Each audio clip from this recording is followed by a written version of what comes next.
Hey everybody, it's Andy aka MaxRider. We're back. More Minecraft. Thanks for tuning in.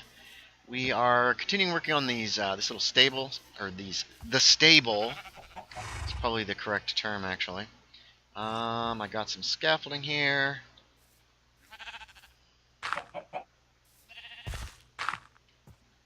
I gotta figure out how I actually want to set this guy up. I think I might go for a simple kind of deal.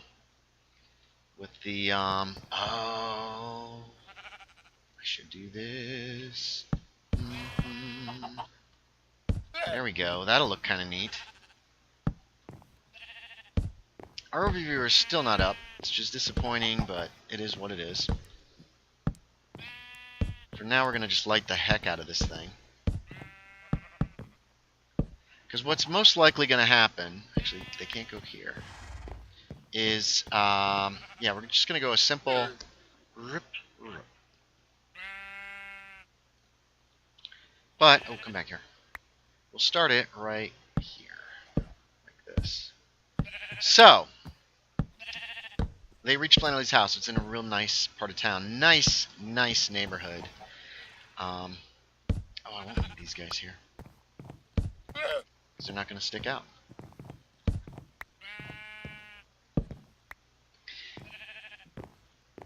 Real nice area. Nice house.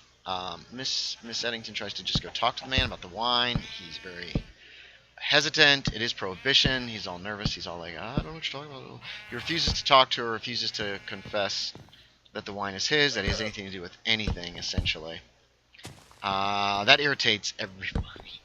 Amberlynn is sitting there going, just hit him. I want to hit this guy so bad. Miss Eddington was the same way, or Caitlin. She was like, we might try to do some little, what do you call them? I can't remember the name of them. The things. And I'm always like, we should do things. There's none on that house. Oh, wow. That ate up my freaking steps. Crazy. But he goes back in the house. He's not going to talk to him. Leave me alone. They're irritated at this. They decide they're going to go and get some weapons and return and use force in order to get this guy to tell them what they want to know. Or else. Which, in the case of this scenario, was actually going to be kind of a necessity anyway. Maybe. In any case, that's what they end up doing. Well, I got enough for here, but I'm still going to need more. So they decide that they're going to just kind of bust in the back door and basically 20 should be enough to finish the job. And we also got these guys.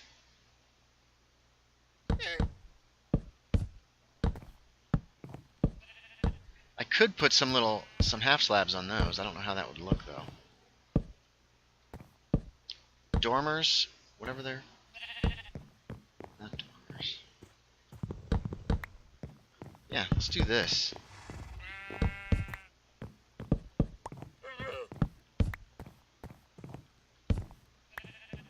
There we go. Hopefully that won't look too terribly bad. I don't know what they're called. Ow. You know what I'm talking about, the window things that I like to put on a lot of stuff. See, this is a nice kind of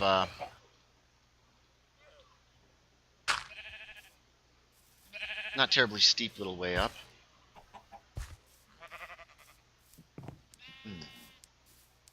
I'm trying to decide if I want to do anything fancier here. Anyway, they bust in the back of this guy's house. He's freaked out. He assumes that they're just there to rob him. They are not. They want answers. He answers their questions. They find out there's a guy named Edelson who actually had set this whole thing up. This whole, it's like a cult. The guy said, we just get together, we do a little spell, it's nothing, and then we have some wine. It's harmless. It's nothing. Ow. And they decide they're going to go and check out these people who are doing, quote, nothing.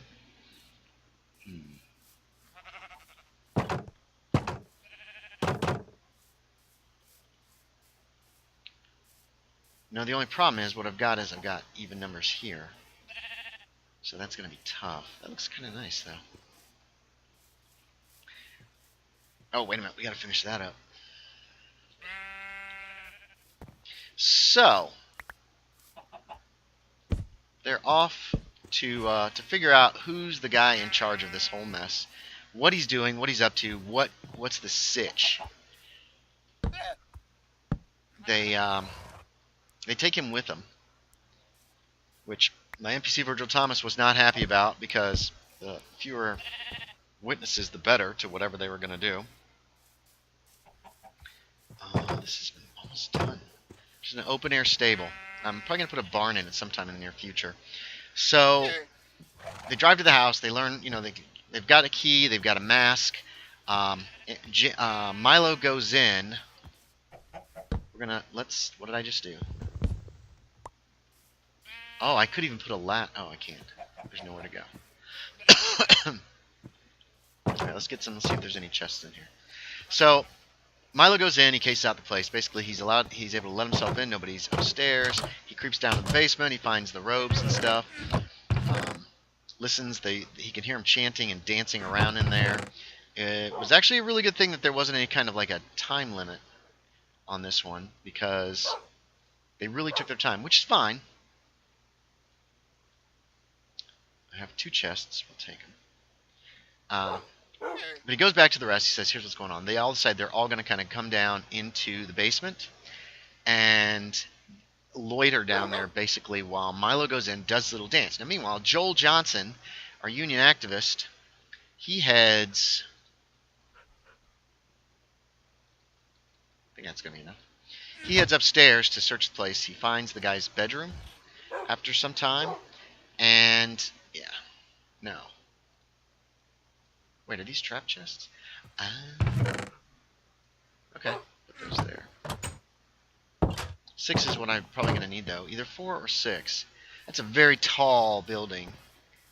I kind of wish I'd have made it wider now. But it is what it is. Alright, so let's see. So Joel Johnson goes in, goes searching. He finds... Oh, got my dirt back. He finds a book. Der Vermis Mysteries. Not a nice book. Kind of a nasty book. And so he grabs it. He comes back down. By about this time, the ritual has ended. And they all these guys throw their wine bottles into the fire. There was a brazier in the room where Amberlyn, sorry, went into the... Oh, I came back for this. There's only 1 saddle out here. This needs to be like where I store all my extra saddles. I don't know if this guy has been broken or not. Oh, he is. So, okay.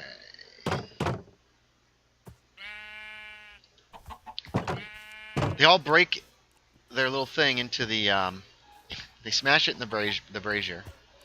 And Amberlyn's like, I don't know what to do. And eventually she just decides she's not going to. She's not going to break it. I could separate these guys out. It's my breeding stock of horses. I don't think they can get out. Son of a bitch! They did not used to be able to do that. They were not able to climb up onto these things. Alright, fine. We're just going to have to double sash it. Put a couple of... That kind of sucks. 3, I need 1 more. They're just standing there like... Come on, Flannelly. Break the bottle. Let's finish up so we can go have some wine. Eventually Joel runs in. They hold him at gunpoint. Flannelly. Amberlyn pulls out her gun. And... They're like, Flannelly! This guy's got a gun. Stop him. I hate how this looks. It didn't used to be this way. Used to be able to just lock him up. Come here, you dummy. They're yelling at him. These guys have no clue what's going on. Obviously, this isn't a real cult. It is more of... It's a bunch of rich guys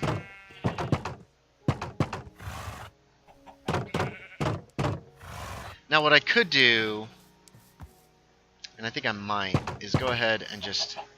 Oh my god, llama, you're in my way. Ooh, we're over 10 minutes. So basically they threaten them, they tell them, you know... They tell them, don't do this anymore, and then they take the book and they leave. Turns out the book is a major mythos tome. That's... Oh, damn it, I don't want to do that, though. Because they can push each other into certain blocks and kill each other. Well, hopefully that won't happen. Let's sleep real quick. We'll take a last look at these stables. They never used to climb up like that, and I hate that they've changed that. Seems like whenever they make changes to Minecraft anymore, it's just to annoy the crap out of the players.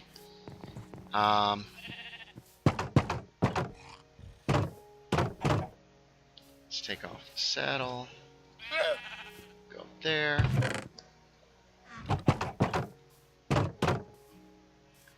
Wish there was a way to keep them from getting up there. And that was it. That was the whole scenario. Nobody got hurt. Nobody lost any sanity. They got a little sanity back for stopping this menace that could have potentially been very bad. Hopefully these horses won't push each other into these pillars here. We'll see, I guess. Also had some instances of horses just disappearing, even named horses. So anyway, that's it. There's the stable for our horse farm. We might eventually get a barn put in here. I'm not sure what other structures I could put in, but this is just where all my pack animals and the like go. So thanks for watching, everybody. As always, I appreciate it, and I will talk to y'all next time.